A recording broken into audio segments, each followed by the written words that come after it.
వాంతులు వచ్చి నీరసంగా ఉండటంతో లేడీ డాక్టర్ దగ్గరికి వెళ్లి పరీక్ష చేయించుకుంది అనురాధ. ఆమె అనుకున్నదే నిజమైంది. రాజేంద్రకు శుభవార్త చెప్పాలని ఆరాటపడుతూ ఇంటికి వచ్చింది. వంట పని పూర్తి చేసుకుని స్నానం చేసి తెల్లటి బట్టలు కట్టుకుని వరండాలో కూర్చుంది. బాగా చీకటి పడటంతో వరండాలో లైటు వేసుకుని డాక్టర్ శ్రీదేవి రాసిన కాలాతీత వ్యక్తులు చదవటం మొదలుపెట్టింది. రాత్రి 9 అయింది. రాజేంద్ర తాగి రాలేదు ఆ రాత్రి. మంచి మూడ్లోనే ఉన్నాడు. ఓ చేతిలో సువాసనలు విరజిమ్మే సంపెంగ పువ్వు, మరో చేతిలో తమలపాకులు ఉన్నాయి. మీకు ఓ శుభవార్త అందామే. సంపెంగ పువ్వు ఆమె జడలో ఉంచి దగ్గరికి తీసుకున్నాడామెను. మీకు వారసుడు రాబోతున్నాడు అందామే అతని ఛాతి మీద వేలితో రాస్తూ. తండ్రి కాబోతున్నాననే సంతోషం అతన్ని ఉక్కిరిబిక్కిరి చేసింది. నాకు వారసుడు వద్దుగాని నీ గుణాలు పుణికిపుచ్చుకున్న అమ్మాయి పుడితే బావుంటుంది అన్నాడు. అందరూ అబ్బాయిలు కావాలనుకుంటారు, మీరేమో ఆ అమ్మాయి కావాలంటారేమిటి? ఆ అమ్మాయి అనురాగం పంచుతుంది. ఆ అబ్బాయి ఆస్తి పంచుకోవటానికి ముందుకొస్తాడు. ఆడవాళ్ల అనురాగం తప్పితే పురుషుడి ఆదరణకు నోచుకోలేని రాజేంద్ర అన్నాడు. నవ్వుకుంది అనురాధ అతని మాటలకు. భోజనాలయ్యాక లైటు ఆర్పి పడుకోమని రాజేంద్ర అంటున్నా వినకుండా టేబుల్ దగ్గర కూర్చుని చెల్లెలకు ఉత్తరం రాసింది. అనురాధ తనను కాక వేరే వ్యక్తిని పెళ్లి చేసుకోవాలని నిశ్చయించుకోవటంతో జీవితం మీద విరక్తి పుట్టి ఊరు వదిలి వెళ్లిపోయిన అమరయ్య విశాఖపట్నం చేరుకున్నాడు. ఊరికి ఎంత దూరం వెళ్ళినా అనురాధను మర్చిపోలేకపోతున్నాడు. మర్చిపోవాలనే ప్రయత్నం చేస్తూ రోడ్ల మీద పిచ్చివాడిలా తిరిగాడు. సముద్రం ఒడ్డున గంటల తరబడి గడిపేవాడు. ఎగిసిపడే కెరటాల్లా ఆవేదనా తరంగాలు మెదడులో ఉవ్వెత్తున లేచేవి.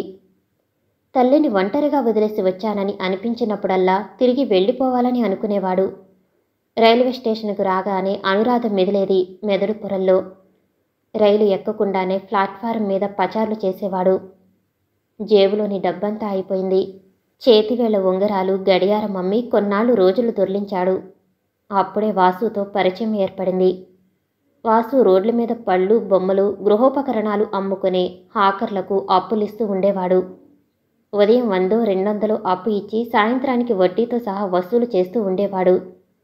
వస్తువులు తాకట్టు పెట్టుకుని కూడా అప్పులిచ్చేవాడు. సొంత ఇల్లు ఉంది. వాసు భార్య సుగుణ అందంగా ఉంటుంది. అందరితో కలుపుగోలుగా మాట్లాడేది. ఆమె చనువుగా పాలవాడి దగ్గర నుండి బ్యాంకులో పనిచేసే మేనేజర్ వరకు మాట్లాడటంతో నలుగురు 4 రకాలుగా అనుకోసాగారు. అమరయ్యని దుఃఖసాగరం నుంచి ఒడ్డున పడేసింది ఆమె. సొంత తమ్ముడిలా దగ్గరకు చేర్చి అతని గుండెల్లో గూడు కట్టుకున్న దిగుల్ని పోగొట్టడానికి శాయశక్తులా కృషి చేసేది. రోజు భోజనానికి అతన్ని పిలిచేది. ఆమె వండిన బీరకాయ, పాలకూర, గుత్తి వంకాయ కూర తింటుంటే తల్లి గుర్తుకు వచ్చి ఇంటికి తిరిగి వెళ్ళిపోవాలనుకునేవాడు. ఊళ్ళో అనురాధ కనిపిస్తే మళ్ళీ నీకు అశాంతే అని రక్తంలోకి ఎవరో సందేశం పంపినట్లు అనిపించి ఇంటికి తిరిగి వెళ్లే ప్రయత్నం మానుకునేవాడు. మీ అమ్మని వదిలేసి రావటం ఏం బావుండలేదు అనేది సుగుణ. మౌనంగా ఉండిపోయేవాడు. నిన్ను మనస్ఫూర్తిగా ప్రేమించే అమ్మాయిని నువ్వు జీవిత భాగస్వామిగా చేసుకుంటే నువ్వు సుఖపడతావు గాని నువ్వు ప్రేమించిన అమ్మాయి మరొకరి సొత్తయిందని మదన పెడితే ప్రయోజనమేముంది? అక్క చెల్లెళ్ళ గూర్చి అతను చెబితే అన్నపూర్ణను చేసుకుంటే సుఖపడతావని పదే పదే చెప్పేది సుగుణ. అమరయ్య ఉండటానికి వాళ్ళింటికి దగ్గరలోనే ఓ గది కూడా ఇప్పించింది.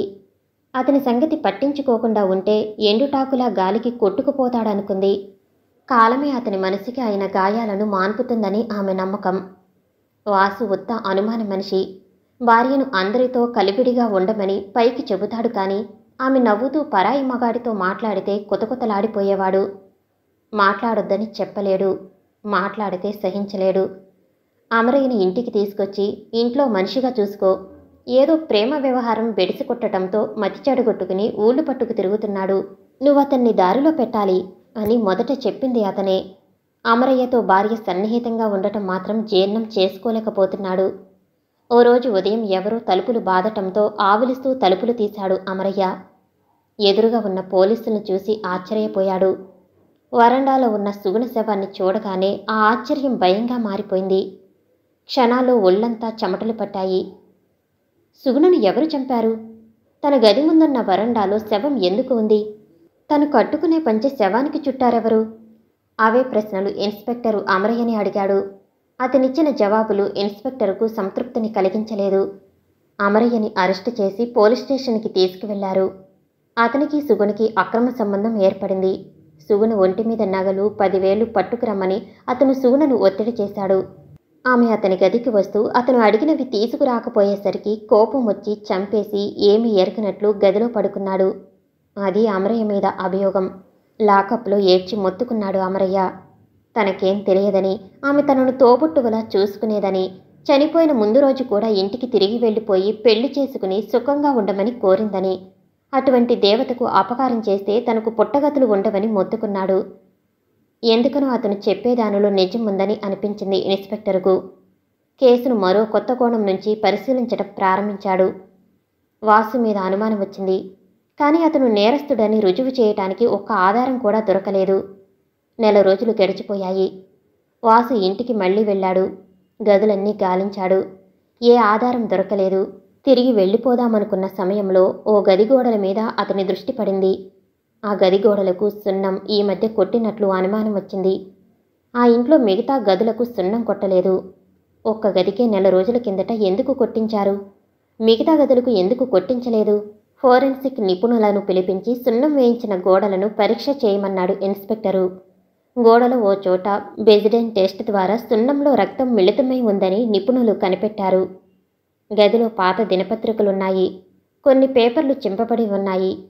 సుగుణ శవానికి చుట్టిన పేపర్లు ఈ పేపర్ల దొంతరలోనివేనని ఇన్స్పెక్టర్ గ్రహించాడు. అతని అనుమానం రూఢి అయ్యింది. ఇంట్రాగేషన్లో వాసు నిజం ఒప్పుకున్నాడు.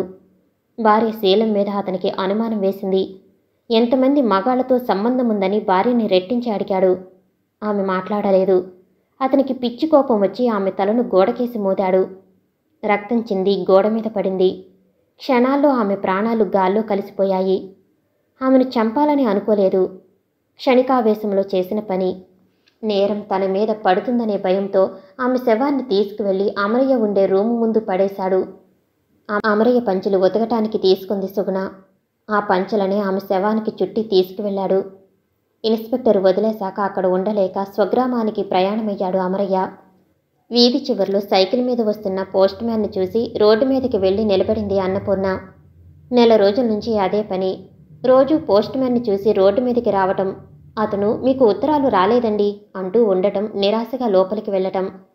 మీకు ఉత్తరం ఉందమ్మా అన్నాడు పోస్ట్ మ్యాన్ ఉత్తరాల కట్ట విప్పుతూ ఓ కవరు తీసి ఆమెకిచ్చాడు. అనురాధ దగ్గర నుంచి వచ్చింది.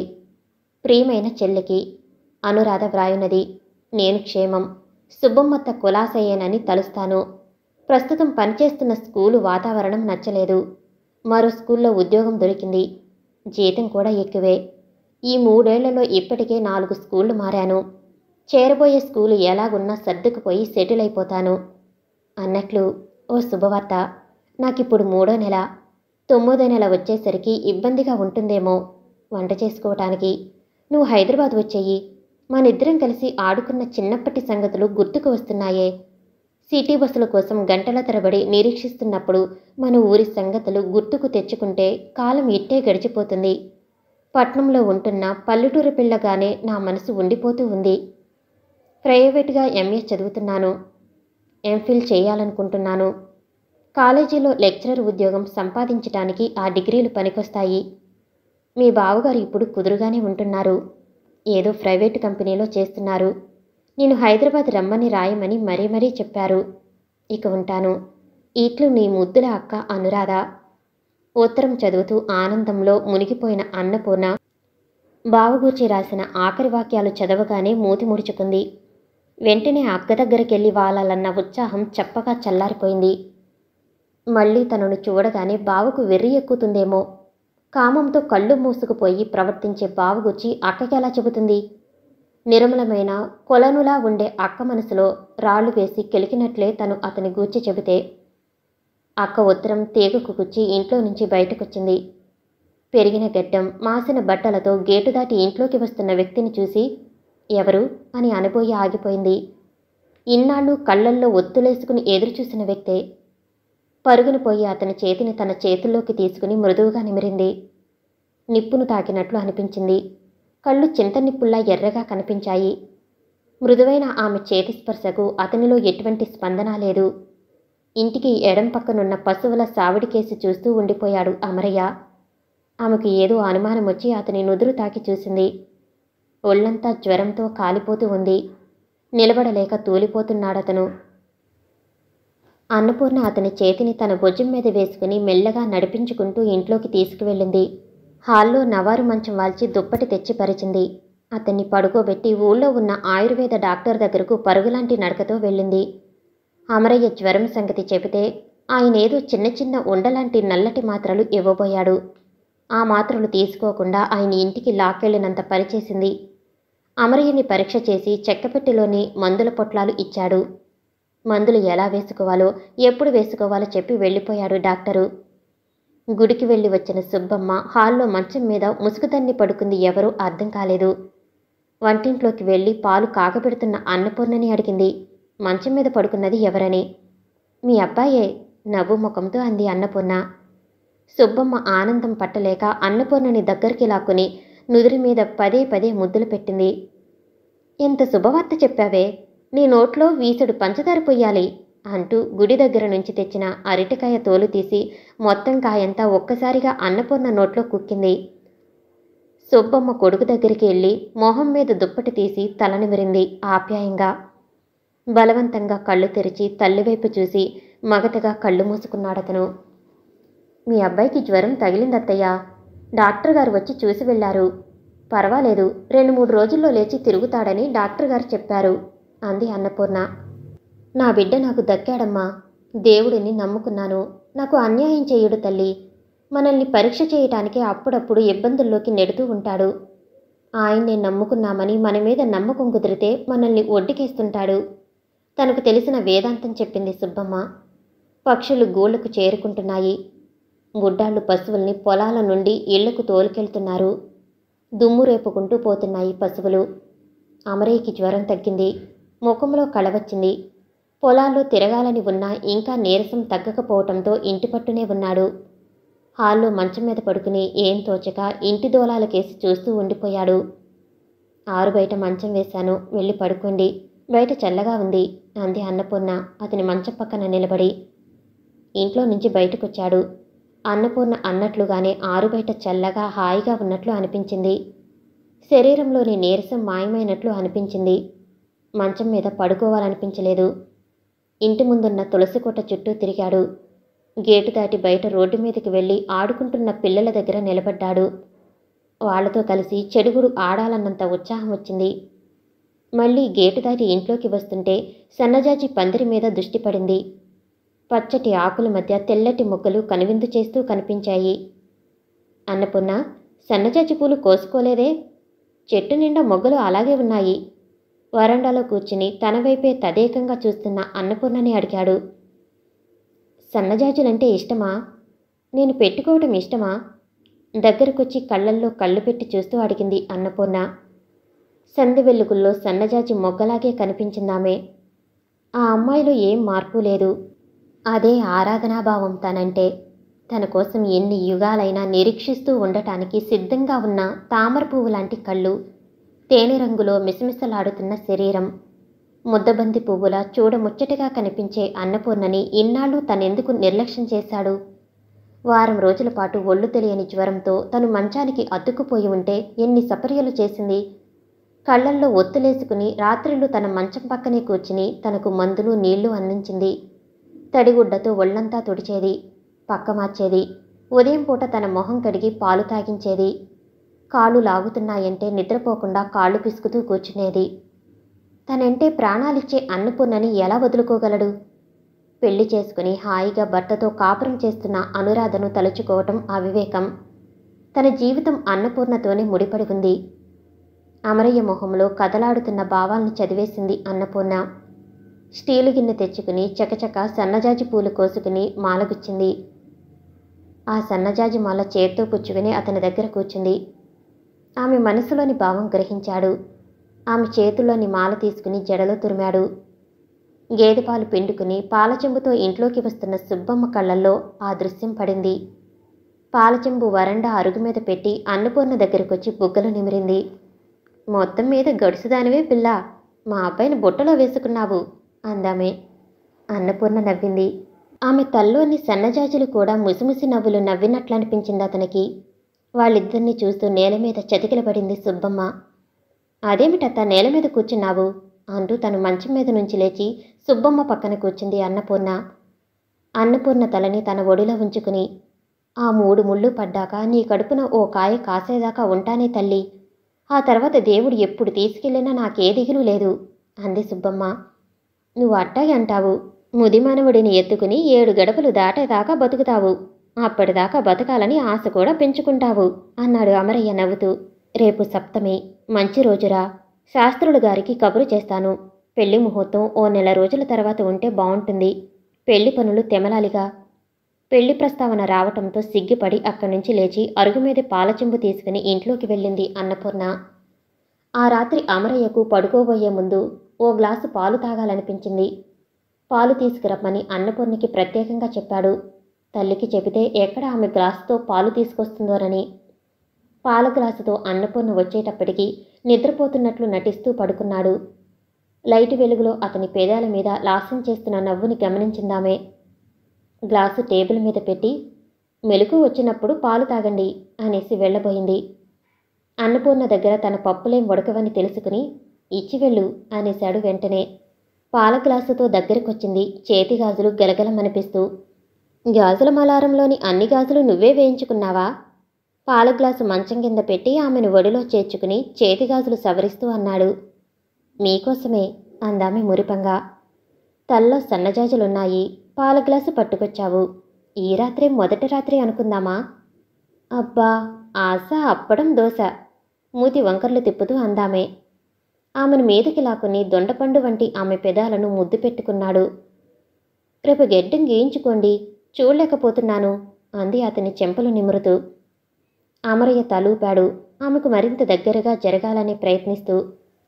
పాల గ్లాసు అతని నోటికి అందించింది, అతని ప్రయత్నాలన్నీ వమ్ము చేస్తూ.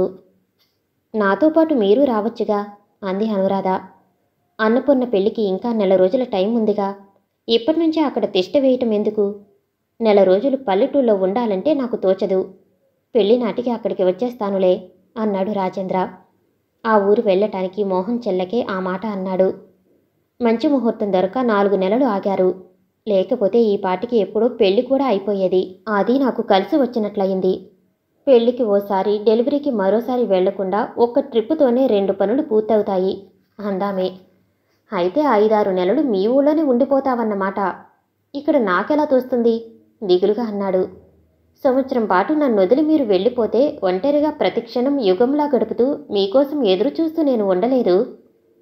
ఆ రోజులు గుర్తు చేయకు. ఇప్పుడు నిన్నొదిలి ఒక్కరోజు ఉండాలంటే కష్టమే అన్నాడతను గోముగా ఎత్తుగా ఉన్న ఆమె కడుపును సుతారంగా నిమురుతూ. తన కాళ్ల దగ్గర కూర్చున్న భర్త తల నిమురుతూ, తప్పదు మరి అంది. ఆటోలో ఇద్దరూ స్టేషన్కి వచ్చారు. స్టేషన్కి చేరుకునే వరకు ఆటోవాడిని గదమాయిస్తూనే ఉన్నాడు రాజేంద్ర, ఆటోని కుదుపులు లేకుండా పోనివ్వమని. తన మీద భర్తకు పెరిగిన శ్రద్ధ చూసి నవ్వుకుందామే. స్టేషన్కు మహర్షి, వసుమతి కూడా వచ్చారు. నువ్వు కూడా వస్తున్నావు కదటే స్నేహితురాలతో అంది అనురాధ. నీకు సెండాఫ్ ఇవ్వటానికి వచ్చాను తల్లి. ఇప్పటికి 300 సార్లు వెళ్ళి వచ్చాను మన ఊరికి అంది వసుమతి నవ్వుతూ. అది కాదే, మా చెల్లి పెళ్లికి నువ్వు వస్తున్నావు కదా. రాకపోతే మీ చెల్లెలు ఊరుకుంటుందా? నన్ను కాల్చుకు తినదు. పర్యావరణ పరిరక్షణ సమితి కార్యక్రమాల గూర్చి రాజేంద్రకు చెప్పుకుపోతున్నాడు మహర్షి. మా సమితి కార్యక్రమాలు బాగా పుంజుకుంటున్నాయండి. ఇప్పటికి 1000 మంది సభ్యులుగా చేరారు. పర్యావరణ పరిరక్షణ ఆవశ్యకత గూర్చి మా సమితి సభ్యులు బాగా ప్రచారం చేస్తున్నారండి. మీ శ్రీమతి గారు కూడా యాక్టివ్ మెంబర్ అండి. పర్యావరణ విషయాల్లో విద్యార్థుల్లో బాగా చైతన్యం తీసుకువస్తున్నదామే. పాఠశాల ఆవరణలో మొక్కలు నాటించింది. ఇళ్ల దగ్గర కూడా మొక్కలు నాటమని ప్రోత్సహిస్తూ ఉంది. పిల్లలు చెత్తా చెదారం ఎక్కడ పడితే అక్కడ వెయ్యకుండా డస్ట్బిన్లో వెయ్యమని చెబుతూ ఉంది. అలా ఎవరి పరిధిలో వాళ్ళు వృక్షాల సంరక్షణ, వాతావరణ కాలుష్యం నివారణకు తగిన చర్యలు తీసుకుంటే నగరాన్ని రక్షించుకోవచ్చండి. ఆ విషయాలు రాజేంద్రకి ఆసక్తి కలిగించలేదు. మహర్షి చెప్పేది వింటున్నట్లు నటించాడు. మహర్షిని ఓ పిచ్చివాడి కింద జమకట్టాడు. మొన్నో డాక్టర్ గారు చెబుతున్నారు, పట్టణాలలో ఉండేవాళ్లలో హార్టుకు సంబంధించిన కరోనరీ డిసీజెస్ వాతావరణ కాలుష్యం మూలంగా 8% ఎక్కువ అవుతున్నాయట అన్నాడు మహర్షి. రాజేంద్ర కూడా 2 మాటలు మాట్లాడాలనిపించింది. అసలేం మాట్లాడకుండా రైలు పెట్టుకు ఆనుకుని నిల్చుంటే బావుండదని. మీరు మొక్కల్ని పెంచండని అంటారు కానీ సిటీలో తాగటానికి నీళ్లు దొరక చేస్తుంటే మొక్కల్ని ఎక్కడ పెంచుతాం అడిగాడు రాజేంద్ర. సిటీలో నీటి ఎద్దటికి కారణం మనమే. అంగుళం ఖాళీ లేకుండా కాంక్రీటు భవనాలు కట్టుకుపోతున్నాం. కట్టడాలు, రోడ్లు మూలంగా వర్షం నీళ్లలో ఒక్క చుక్క కూడా భూమిలోకి ఇంకిపోవటం లేదు. భూగర్భ జలాలన్నీ ఎండిపోతున్నాయి. బోర్లు వేసిన నీళ్లు రాని పరిస్థితి ఎదురవుతున్నది. సిటీలో చెరువుల కుంటలు లేకపోవటంతో వర్షపు నీళ్లన్నీ మురుగు కాలువల్లోకి పోతున్నాయి. వర్షపు నీళ్లలో 30% నిల్వ ఉండేటట్లుగా మనం ప్లాన్ చేసుకోవాలి. మిగిలిన శాతం భూమిలోకి ఇంకిపోవాలి.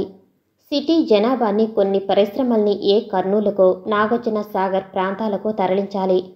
అక్కడ నీటి వసతి ఉంది కాబట్టి ఇబ్బంది ఉండదు. నగరం మీద ఒత్తిడి తగ్గుతుంది ఆవేశంగా చెప్పుకుపోయాడు. గార్డు విజిల్ ఊది పచ్చజెండా ఊపటంతో రైలు కదిలింది. పొన్నూరు వరకు రైల్లో వెళ్ళి అక్కడి నుంచి బస్సులో వెళ్ళింది అనురాధ స్వగ్రామం.